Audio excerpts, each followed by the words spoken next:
Hello everybody, my name is Scotty Loderson and welcome to another episode of Who Reviews. In today's review, we are looking at a personal favourite of the new sets, which is the History of the Daleks set 14, which is based on Revelation of the Daleks and features the Necros Imperial Daleks.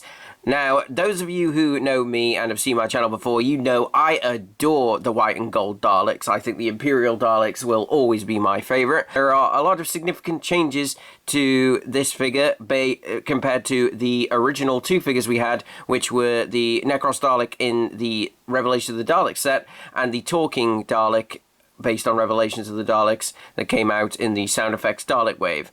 So, without further ado, I will take a look at the brand new style guide and packaging. So, this is the brand new packaging that we have got for the released wave of figures.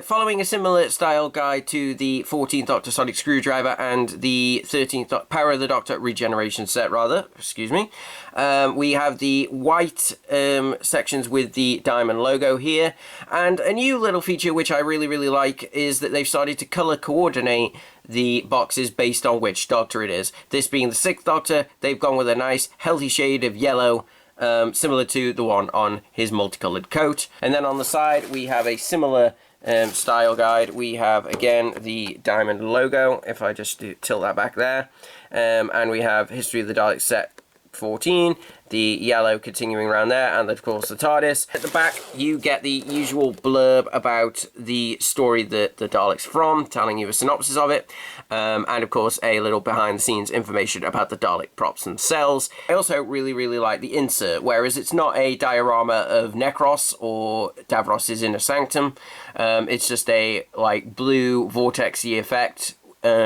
which I don't mind at all. It's very pretty. However, like with these figures and the figures that were released previously, they unfortunately have stuck the plastic to the back of the blister card, or the insert rather. But I do offer a solution. As you can see, my plastic is still in place, and the insert is relatively undamaged. I'm not a magician or anything like that. What I did was I got myself one of those snap knives. Take yourself a snap knife, get the nub out a little bit, cut open the insert, take the insert out, cut the tape so that you can stretch it as wide as you can, and then what I did is I cut around the top and the sides, the back sides of the Dalek plastic, and then lifted out the figures very carefully so that the plastic stayed intact, attached to the blister card at the bottom. So any of you who really like the boxes and want to keep the inserts good, that's my tip. Let's move on and look at the figures. Anyway, enough talking about boxes, let's get on with looking at the actual Daleks themselves. Let's start with the articulation. Now, the Dalek articulation has never changed in the whole time that Character Options have been making these figures, so it's nothing brand new. It's basically the dome can do a full 360 and turn all the way around. The eye stalk goes up and down. The eye stalk is a bit stiff and rubbery on these new Daleks, so be very careful with it. Full motion for the gun stick and plunger. They may be a bit stiff initially, but you can do that old trick of just pushing them in and then they should start to move.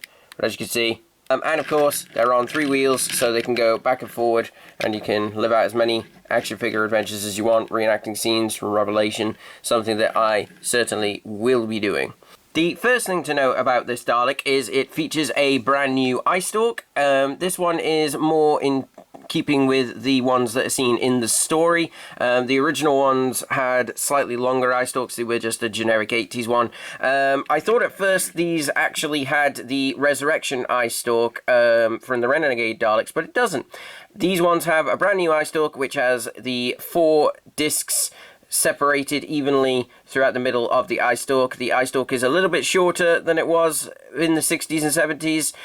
It's completely white. It's the same off-white as the main body of the Dalek, and of course ending in the circular ball of the eye stalk right there. And then what you can't see very easily is there is a little lip around the iris and the pupil, which is another shade of black. It's just a separate section. It's hard to catch in the light. Just that little line there between the main ball of the eye stalk. There's another section, and then you get the white of the iris of the Dalek's eye stalk, and it's very pretty. And of course, you have the tiny dot of the eye stalk. The other thing different with the headpiece is the dome lights. These dome lights are more of a pointed conical shape, like they were in the story, and they have the black ring around them. It's not as thick as it was on the original release, as it is not that notable in the story, but it is there. I quite like the shape of these new dome lights. It's nice to see that they're going to the effort of changing the dome lights up for the stories to make them more accurate. The other major difference, and this is the difference that I've been praying for ever since they started doing 80s Daleks, is the neck bin. The neck bin finally has the extra section underneath the third ring. The shorter piece that is a gold band around the neck. These Daleks were not the first to have this. There did exist in the Five Doctors. It was in Resurrection of the Daleks as well. That was just a dark grey to match the colour scheme of the Renegade Daleks in those stories. This one, however, is the bronzy gold, the same as the main portion of the neck bin section. And the fact that they've added this makes this sculpt of Dalek a little bit more accurate for the story it's in, as original releases were just the base Dalek sculpt. They don't have that neck ring piece, so they aren't quite as tall. And the reason for this is because the Daleks at this point were starting to be manufactured differently. So they started doing things like they started making the skirt part of the bumper part of the skirt, and they started making the skirt section actually steeper, which gave these Daleks a bit of a taller look and made them a little bit more imposing in my opinion. And I really do like this neck piece. I'm glad it's finally been added. It just adds an extra element to these Daleks, makes them a bit more visually interesting and more accurate to the story itself. Now the midsection is also different to the original release, as there are significant changes in how they made the Daleks in the story, and also it meant that there were slight differences in how things were proportioned and how they looked. The first thing you will note is that the oval here is a lot more pronounced. It sticks out from the body a lot more. It's stretched like it is on the original Imperial Daleks in the story, and if you compare it to the original figure, which had just the usual oval shape in the middle, which is the Renegade Dalek trait, in these ones, because they were made differently, it was a lot wider, it was stretched a bit more, and it also protruded out from the torso section more than it did on other Daleks. And they've actually incorporated this into the sculpt, and when you get it at certain angles you can see the difference, and it looks very nice. I'm really pleased that they've done this.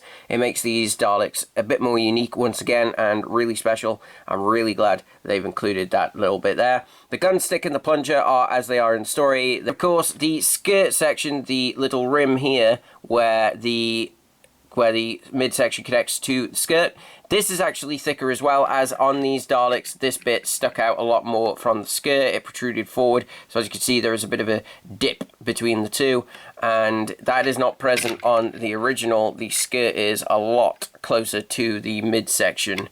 So in this version, having the difference, once again, great job Character Options for doing this. Thank you so much for changing these Daleks. This is why these are pretty much my favorite Imperial Dalek at the moment. I'm really impressed with the detail. Again, the slats have been slightly altered so that they are more accurate to what they are in the story. You've got the white slats with the gold mesh in the middle, the bronzy gold, which looks really good here. On the others, you had white in between the bronze gold mesh, which isn't on this version, which I could live without. It's fine. But again, very nice to look at, and combined with the new piece at the top, it just looks very good. It just looks great. I can't sing these Daleks praises enough, really.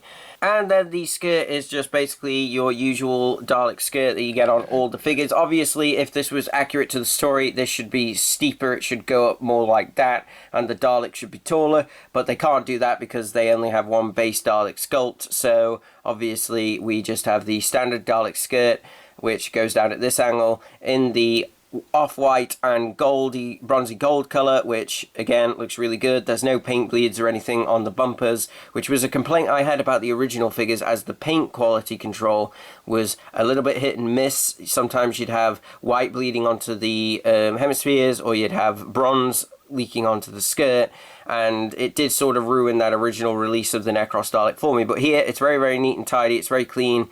It looks very good. It's very crisp. And of course you have the two-tone skirt section at the bottom, the bumper, which is in the off-white and then the black at the bottom, as it is in that story. I'm noticing here that the white section actually protrudes out a bit more on this skirt than the black section. I don't know whether that's a thing on the original. Let me just have a look. No, it isn't. They're both the same difference there. They're both the same width there, and then here, the white bit actually protrudes out more than the black bit. It's a very slight difference, but it is there. That's interesting. I wonder if that's accurate. So that's the entire Dalek. It looks really, really good. I'm really, really glad that they actually released this figure. It is an amazing figure. And of course, we don't just get one of them, we get two of them, because, you know, History of the Dalek sets. So you get two Necros Daleks, so you can finally start army building your white and gold Daleks from Revelation of the Daleks, which I certainly did, hence why I now have two lots of these Daleks, because, like I say, white and golds are my favourite Daleks, and Necros Daleks are one that I only had two of before. So I bought two of these, and they look really, really good on the shelf with my other Necros Imperial Daleks and my Remembrance Imperial Daleks. And just for a quick comparison, in the middle there are the original Necros release there, from the Revelation of the Dalek set, and the Talking Revelation Dalek that we got in the Talking Dalek Wave. As you can see, there are a few differences. Like with the Talking one, the hemispheres and the gold in general is a lot brighter than on the normal Necros Daleks. On this one, it's a lot darker than even the new release. It's more bronze than gold, whereas this has got a pretty good balance, these new figures, and you can see the difference in the eye stalks. And of course, this brand new neck section that we have here just makes these Daleks a little bit taller than their original release counterparts. So all in all, very, very pleased with these brand new Daleks. Really, really impressed. If you can get them, get them. Do not sleep on them. Thank you so much for watching this review, guys. I hope you enjoyed it. Make sure you check out my other Doctor Who reviews on my YouTube channel, and of course you can check them out on Twitch if you wish.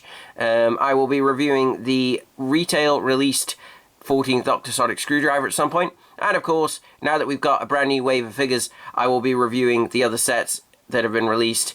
Next up being the History of the Daleks set 13 with Richard Hurnell as the first Doctor, and the Dalek from the Death Zone, which is a very interesting Dalek in itself. Anyway, thank you so much for watching, guys. I'm Scotty Loadedson, and I'll see you in another episode of Who Reviews. Only we had a grenade we could deal with. Where's it gone? Oh, we would have had it leave, wouldn't we?